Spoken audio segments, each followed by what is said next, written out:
Welcome once again kwiKota 2 Media. Igama lami ngumduduzi ngwakashabangu. Ake sibonge, sibingelele futhi samukele umoya ongcwele ekhona phakathi kwethu. Yebo impela nje sihlala sihamba naye, but kuhle futhi ukuthi simrecognize ukuthi ukhona phakathi kwethu. Bese ngibingelela abangcwele kuyindawo zonke la kufinyelela khona nje le message eKota 2 Media. La sikhuluma indaba ezimnandi eyithinta umuntu noNkulunkulu, ungasashintshi ungasayindawo. Ngiyakholwa ukuthi sothi siqedala wonke umuntu yobe esizakele, sonke sobe sisizakele. Mangiqale ngokuxolisa last week angikwazanga ukuthi ngibe khona abazalwane, ngabambeka bekunana ne-funeral bekade futhi siya kuyona. Ngiye ngayiposti i-message lapha kwi-YouTube, siye sahanjelwa ubaba uKhanyile. Abaningi ke bazomazi ukuyovela la kuma-video amaningi kuyovela, but there is this one yakhe nje eyedwa ebhalwe up close and personal. Ya la esasixoxa khona nje ngohambo lwakhe.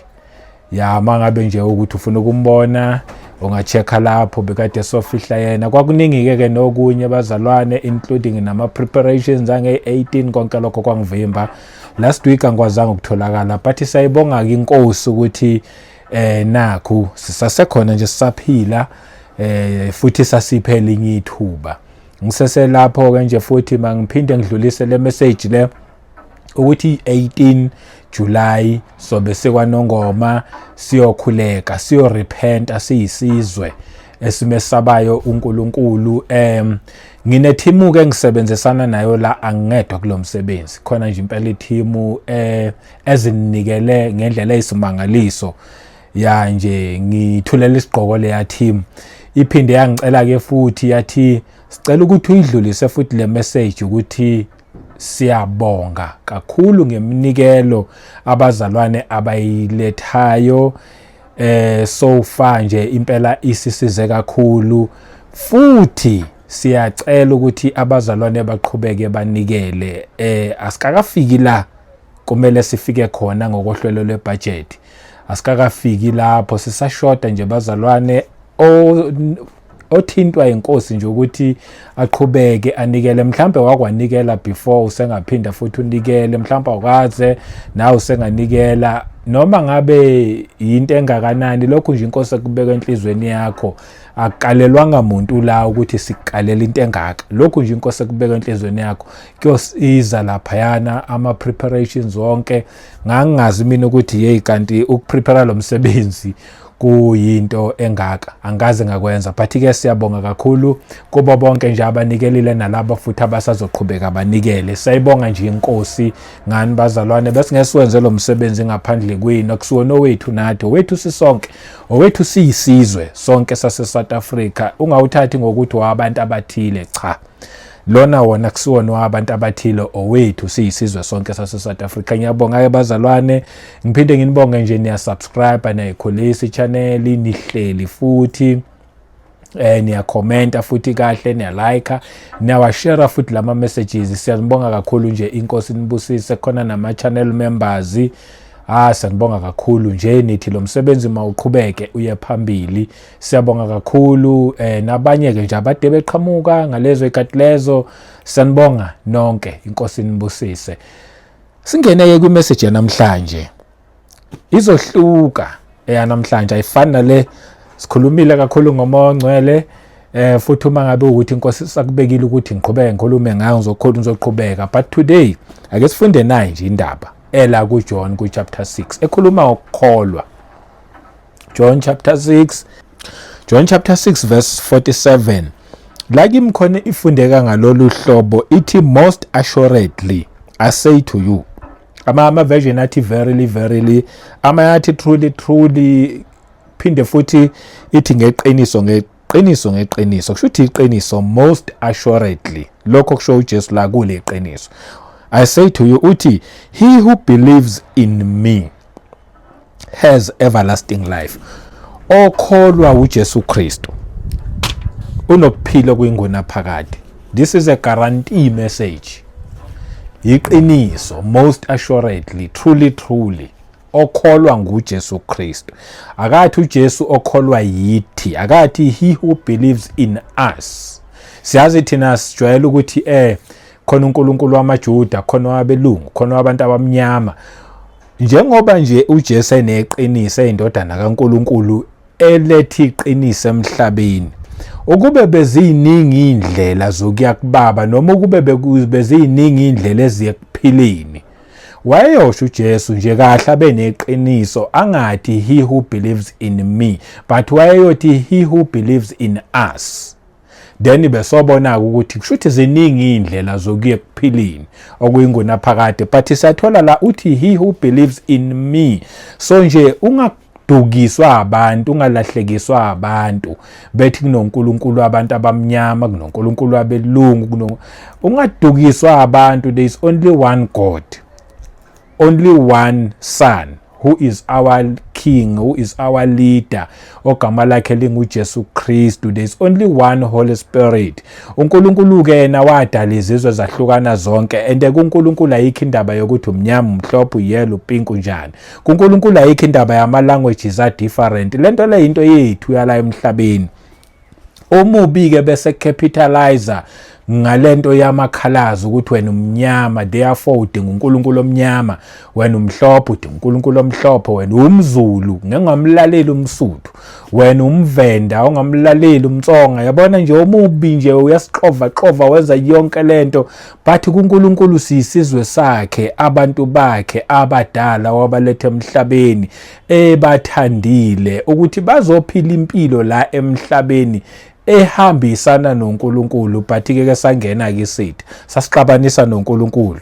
Uyabuya kuJesu uzokhuluma lawa mazwi uthi he who believes in me, mighty he nosimama uyangena la, okholwa kuJesu Kristu. There is only one ofanele sikholwe kuyena, igama lakhe nguJesu Kristu. Okholwa uJesu Kristu lithi lelizwi has everlasting life, usunokuphila okungunaphakade. Ngani? Ngokukholwa kuJesu Kristu. Into kabantu abaningi le okungekho lula ukuthi bayenze, kanti kwabanye kulula.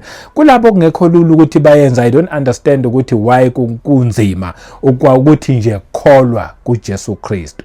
Ave kunzima abantwini abaningi.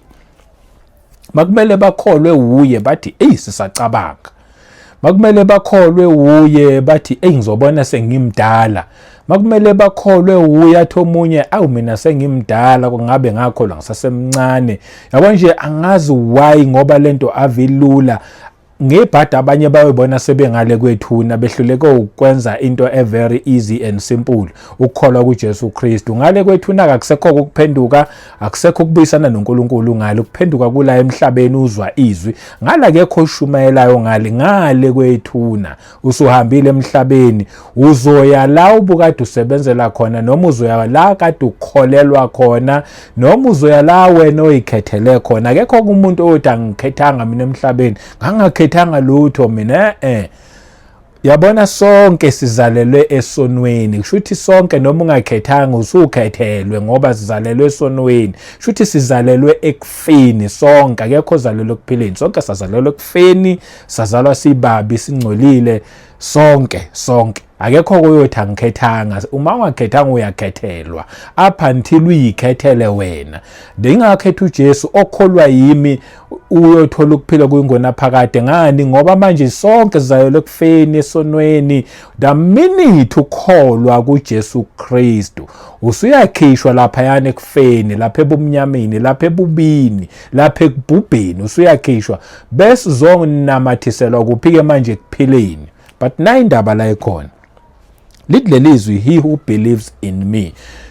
Iningi lethu ke siyakholwa, futhi baningi nje abakholwa kuJesu Kristu, kodwa asikubonisi noma azikho izithelo zokukholwa. Kufanele uma ngabe sithi siyakholwa kuJesu Kristu, phela kuphinde kubonakale. Abaningi bethu siyakholwa kuJesu Kristu ngomlomo nje, ngokukhuluma. Abanye sasarenda nje kwaphelela lapho nje, yabo lento yaba yi-lip service nje, ukuthi nami ngiyakholwa kuJesu Kristu. Mangiphenduka ngithi ngibe ngizenzela zonke into zami lezi zasebomnyameni. Uma sithi siyakholwa kuJesu Kristu, kunezinto lenkosi engayifuni. Okusho ukuthi uma sithi sikholwa kuye, kufanele sivume futhi ukuthi ke manje sekufanele silandele izinto ayithandayo, siphinde siyeke izinto angayifuni. ngoba manje sesikholwa kuye phela. Lokho kuyisign yokuthi usuyakholwa noma sesiyakholwa kuyena. Uma ngabe kunezinto esingeke siyeke kodwa sithi siyakholwa kuye, kusho ukuthi just a lip service nje, asikholanga, asiphelelanga kuyena noma asikholwa kuye. Kufana nomuntu otshela nje intombi ukuthi ngiyakuthanda ebe azikahle ukuthi hayi nje ngiyayidlulela nje, ngiyabambisa nje. Yabona, kufana nomuntu onjalo. Abaningi bethu sikuleyo position nje eyokuthi mhlawumbe kunokuphila kuyingonaphakade kuyena, ake ngikholwe nakuyena kodwa ngingayiyeki futhi nalezi ezami izinto noma lezi ezinye izinto ebengikhule ngifundiswa zona. Then-ke akusikhona ukukholwa lokho nje ukuba yi-hypocrite, ukuba umzenzisi. Lokho nje kuhlukananga nokuba umfarisi. Uma lithi lelizwi most assuredly I say to you, he who believes in me, lisho ukuthi oyokholwa kuJesu ahlale kuJesu, aphelele kuJesu, alahle konke lokho kunye bekuwukufa, alahle zonke lezi ezinye izinto ebekade zimlidele ekufeni, kuyalahlwa ukuze sokwazi ukuthi sibonise manje siveze izithelo zokuthi siyakholwa kuye. Mangabe singeke silahle, kusho ukuthi nje we are just doing a lip service nje ukuthi siyakholwa kuJesu Kristu. Cha bazalwane, akukho njalo. Uma lelizwi leli liqinisile ngempela, he who believes in me, then zama-ke manje qala kufunde nalizwi. Lelizwi leli lizosigayida sonke, silifunde lelizwi lizosigayida. Yilokho akuthandayo, yilokho angakuthandi. Njengenkosi-ke sesikholwa kuyo sobe sesiyabona ukuthi uyakuthanda lokhu, uyathanda ukudunyiswa, and then sesiyaqala siyamdumisa-ke manje. Uyathanda masikhuleka kuyena, uyathanda masicela kuye. Sesiyaqala siyakhuleka, siyacela kuye. Uyathanda kahle kahle uNkulunkulu mangabe silifunde izwi lakhe, siyinika isikhathi sakhe, simdumisa, senza konke okuhle. Uyathanda uNkulunkulu masishare indaba zakhe kubantu abangalazi iqiniso. Sesiyaqala senza konke lokho, yisign leyo yokuthi we believe in him.